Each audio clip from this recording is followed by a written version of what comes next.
So, Brian Weedeye, it's a little early yet for us to be granting our Sports Game of the Year awards, considering all but really one or two of the games haven't even come out yet. But there is no denying one thing, and that is that Rocket League has had a huge and positive impact on even the what a sports game is. Yeah. It has recently been released, has become wildly popular, and I got a few sort of simple reasons why I think it's so popular. And then I know that you've got a lot more detail to that, but I'm going to throw a bunch of reasons at you. All right. If I told you that a game was quick, that it was simple to understand, that it looks and it plays great, that there are a number of different ways to play the game, whether you're with a small group or a slightly larger group, that you can customize yourself almost to your heart's content, but yet that customization has no negative impact on anyone else's enjoyment of the game, and that it kind of can appeal to anybody who likes competition of any kind. Yes. You'd probably have to say we got ourselves a winner, right? I would say that's almost an impossible mix to put together successfully. Ultimately, you see a lot of games failing in one area or another, but Rocket League has come through in every way imaginable, other than maybe some issues with the servers. But the actual game, I mean, the game, dare I say it, it's about as close to perfect as you can get. And the design to it, the design decisions they've made have been brilliant. And what you do, like you mentioned, it's really transcending just the sports gaming. Absolutely. There are people that do not know would never play a sports game as we describe them, who are playing Rocket League every single day. And there are people like us who love sports games who play Rocket League every day. It appeals to everybody. I have literally not talked to anyone who has played the game who doesn't love it. And there are people who maybe wouldn't look at a game like Rocket League and consider it a sports game. Like you said, it's more of a competition. Now, it does combine essentially soccer with cars, which sounds weird in concept, but it really works well when you get into the physics involved and everything. And it's just incredibly fun. And like you mentioned, each match only goes maybe 6 to 7 minutes unless you have a really long overtime in which that's intense in its own right. I had a 1-to-1 game with two exceptional goalies on each side, guys who were just clearing everything out. And our overtime went 10 minutes. And I loved every second of it. You know, it was, you knew you were on the edge of something happening, good or bad. So I mean, just everything top to bottom with the game is so much fun, and it gets more fun as you get better at it. But that doesn't mean if you're no good at the game that you're going to suffer and just hate it. Even when I was learning and when I was losing, I didn't care. It was just so fun when you actually made a play on the ball, whether that's saving it. I mean, you get points for saving the ball, clearing the ball. I mean, you get points for doing a bicycle kick. You get points for that, and all these points go into your profile and unlocking new items for your car and stuff. It's just really well done and so much fun. I was playing for probably about 10 hours over the last 2 days, just because I'd sit down and then I just want to keep going and keep going. And it's so exciting to feel yourself getting better, because I struggled at first. The only goals were really ones where I would come and clean up and knock it in. But now I'm doing flips in the air and knocking the ball different ways. And it's just, it's insanely fun. And I love posting GIFs of great moments, and they're going to end up in the Hit the Pass highlight room. We want Rocket League highlights in addition to just traditional sports games. But this, I mean, it's going to be there in the discussion for the best sports game of the year. It's just a question of how much of a sports game do you consider it? Is it at a disadvantage because it's not a traditional sports game, or is that maybe an advantage for it because there are no rules it has to abide by? There's a score, there's a clock, there's goals. Yeah. It's a sports game. I don't care if it's futuristic, whatever. So let's break it down a little bit one by one as you know, sort of why it's so good. Number one, at the top we said it's quick, right? Like, yeah, it's very difficult to design a game where you can play in a short amount of time and yet get the sense that you've had a complete game experience, right? Like you can try, but if you try to play a baseball game in 3 innings or 5 innings, it just doesn't feel right because of the way that we have grown accustomed to playing it, right?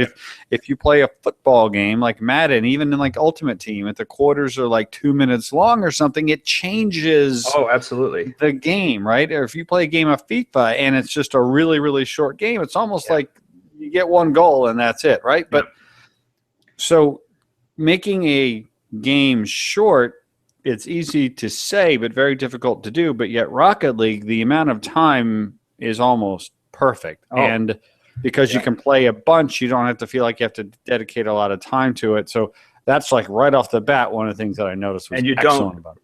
Yeah, absolutely. You don't feel cheated because it's only a 5-minute clock. The interesting thing is I've had the games, like I mentioned, a 1-to-1 game which went to overtime and lasted for a long time in overtime. And then I've had games where, you know, it was like 6-4, and I've had games where my team dropped down by 3 goals with 2 minutes left, and we came back to tie it and send it to overtime. So you don't, even when you're down, you don't feel like you're out, which is, I think, one of the most important things. Like you said, in a game like FIFA or in NHL, sometimes you'll give up a goal, and then you're just so discouraged, and you feel like, well, that's it, you know. And for a lot of people, that is it. And then they'll give up another goal and they'll be like, well, it's a waste of time now. I'll just disconnect. Nobody's disconnecting from Rocket League because they feel like they're having their time wasted.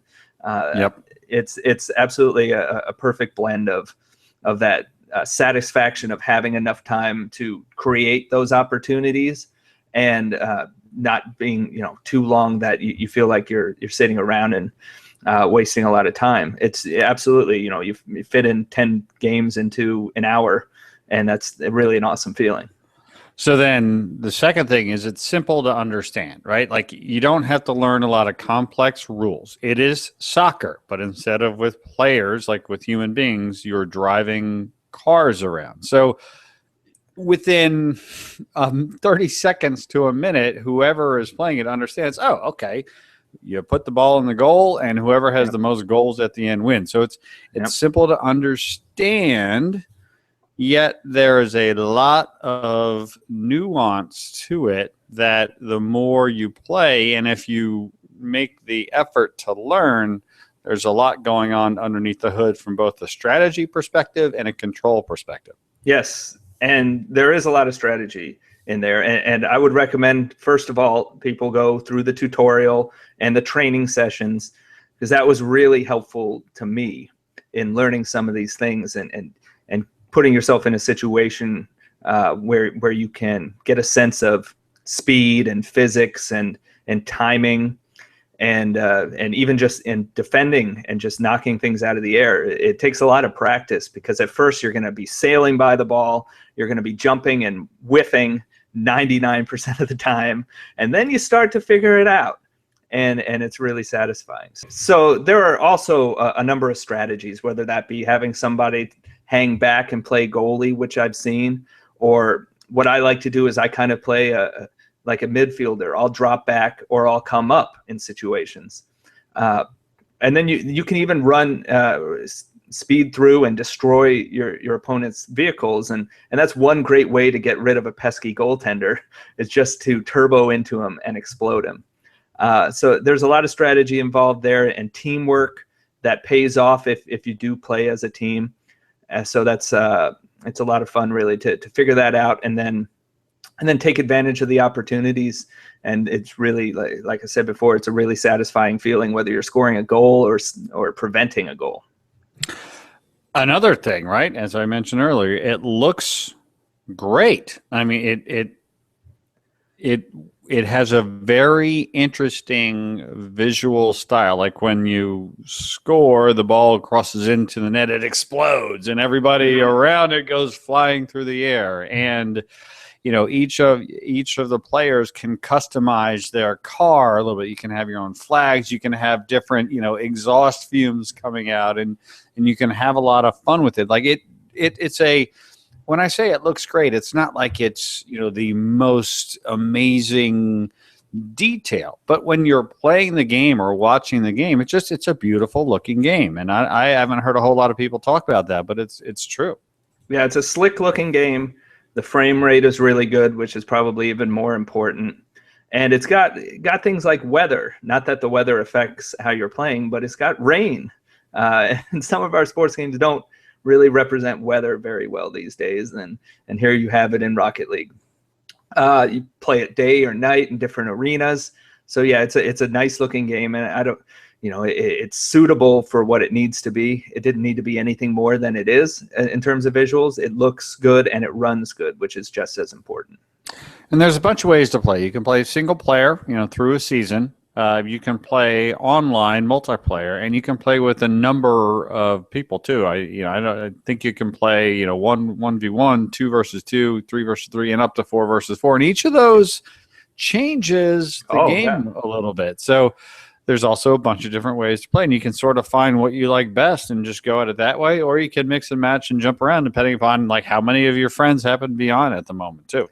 Yeah, I think 3 versus 3 seems to be the sweet spot for me as far as spacing and strategy goes. But 4 versus 4, I think it's even mentioned in the playlist. They call it chaotic or something, which it is, because you got guys flying everywhere. But it also gives you the opportunity to sit somebody back in the goal if you want. 2 versus 2 is definitely, I think when you get to smaller groups, your individual skill has to start coming through more, so it becomes more difficult. 1 versus 1, you better know how to dribble up the field instead of just knocking it around. And 2 versus 2, you really have to work with your teammate, or else you're just going to get crushed by a duo that knows what they're doing. So 3 versus 3 to me, though, has been the most fun out of what I played. But I see appeal in all of them, and it really does differ how you have to approach each one depending on how many people are involved. And I think that the thing that has stuck out to me the most is how many different types of people that like video games like Rocket League. Like I have been listening. Rare. Yes, extremely rare. Like I have been talking with folks. I was on the Player One podcast earlier today, and CJ and Phil both were raving about Rocket League, and those two guys are far from what you would call a traditional sports game fan. I've heard and seen articles and listened to podcasts from people that they don't play FIFA or Madden or NHL or NBA 2K, and they're going nuts about it. And then again, like I said, you've got people like us and TJ and Dylan and so many of the Hit the Pass community who are playing and loving this game too. It's such a refreshing reminder, Brian, that these kinds of experiences where you've got a score and you've got an objective that could be sports, but it just can have a wide appeal. It makes me wonder, are the big guys going to take notice of this? And could this potentially lead to a further exploration of a arcade sports game genre without having to try to be an NBA Jam or an NFL Blitz, where you incorporate a lot of the licensing and the players and sort of some of the rules? Like, could this eventually spawn something where some of the big guys might sort of take notice of this and try to come up with their own answer to it? Imagine a sports game where you go online and you have only positive experiences, Rich. That's what you have with Rocket League. You don't get that in Madden or FIFA or NBA 2K or NHL. You get people who cause you problems. You get people who are swearing on the mic and calling you names, and just really awful experiences so often. And that's not the case in Rocket League. Everything is positive. Even they have a quick message thing you can use on your D-pad. So it's all basically positive messages, which kind of cracks me up. OMG, like I just throw that up there for everything that happens pretty much. But I said on Twitter a week or two ago, I said, the EA Sports and 2K Sports of the world are going to regret not developing games like this, because they've been dying to get into esports. They really want to get their games into esports, but you can't do that with a traditional sports game where ratings are variable and teams have different strengths, and you can't really team up with 11 people in a Madden game or whatever it might be. So what's happened at those companies is they only create the big games now. Mm-hmm. They don't create, arcade games are out. They could have been creative with an arcade game. And they just stopped developing and innovating kind of from the bottom up with different types of products. And I think they're going to be kicking themselves, because Rocket League takes a lot of concepts, like we said, from sports, but makes it in such an accessible way and just a purely enjoyable way. And EA and 2K and whoever else are going to be kicking themselves for not developing games like this, because this is going to be huge in esports. This game's going to be around for years, and it's going to be supported for years, and people are going to be playing it for years and paying money for DLC for years, and it's going to be huge. And I don't know where they go with it beyond. I was talking with Dylan about, how would they even do a sequel if they want to do a sequel? I'm not sure, because it's almost perfect as it is already. But we've talked many times about arcade games and kind of being a bridge to simulation games and stuff. This is a great way to show that there's an audience for people out there who like competitions and kind of the concept of a sports game, but they just don't. It's too much to jump in straight into a FIFA. Maybe kids play Rocket League, and in 3 years, they start playing FIFA. Who knows? But that would be the general idea behind arcade games. Arcade sports games in the past was kind of to get people accustomed to them and learn from them, and now you have Rocket League here on its own, and it's gonna benefit the developers there, and EA and 2K are on the outside looking in. It will be fascinating to see not only happens as Rocket League evolves, as you mentioned, Brian, it is something that will very likely get some traction in the esports arena because of its even level playing field. Yeah. No pun intended. We'll be interested to see if and how at all any of the big guys, whether it's the traditional sports game publishers like EA or 2K, or whether an Activision or a Ubisoft. Yeah, it doesn't have to be a sports game company. Exactly. Yeah. Whether this sort of, maybe some projects people were talking about or kicking around, no pun intended, maybe kind of get pushed up the priority list based upon seeing this. There's a lot of different directions that this could go, but the bottom line is this: Rocket League is a blast to play. We are having fun playing it. It is not going to go away. And if you want a game where you can hop in for just a few minutes or for a few hours or anything in between, whether on your own or with your friends, Rocket League, you cannot go wrong. It's fantastic. We haven't even hit on one point, though, Rich. What's that? It's currently free on PlayStation 4. That's right. $20 otherwise on PC, but it's free on PlayStation 4, which is such a big part of why it's become so popular. Well, it's a big part of why people exposure tried it. Yes. But there are dozens of games that are available for free on Xbox, games with gold, and on PlayStation Plus that people try for a few minutes and then disappear. Right? I mean, yes, it got the exposure, but the game is great, and that's why it's getting the traction that it's getting. That's word of mouth is the biggest thing driving it right now. So you have the word of mouth, but then you have the ability to go and get it for free and not have to worry about, am I going to like this game or not? I can actually try it out, and then hopefully those people end up spending money on downloadable content down the line and supporting the developers. I just think it was really great, because I'm sure they didn't expect. I think they've said they've had well over 1 million downloads or something like that. If it had just came out at $20, what would it have? 1/10 of that? Maybe. It's great that it's able to reach so many people because of this. Yep. I think that's such a big thing to its success, and what's going to drive its future success was getting it to people. And we've talked about many times about the free to play kind of future of mobile and future of consoles probably, and this is just kind of another a little more evidence that, hey, if you have a good game, people will find it. They will come to it. They will give it a chance, if you give them a reason to give it a chance, and then let the success carry you from there. So I think that was just such a major thing in the rollout of the game, because it was not just, hey, I've heard great things about Rocket League, which we had, whether it was out of E3 or betas that they held for the game, but it was, hey, but you can also get it for free and find out for yourself. Because it's not like a free game in terms of quality. Obviously, it's worth much more than that. But it gave people the opportunity to try it out and find out for themselves. And I'm just really excited about the success they've had, due in part to that.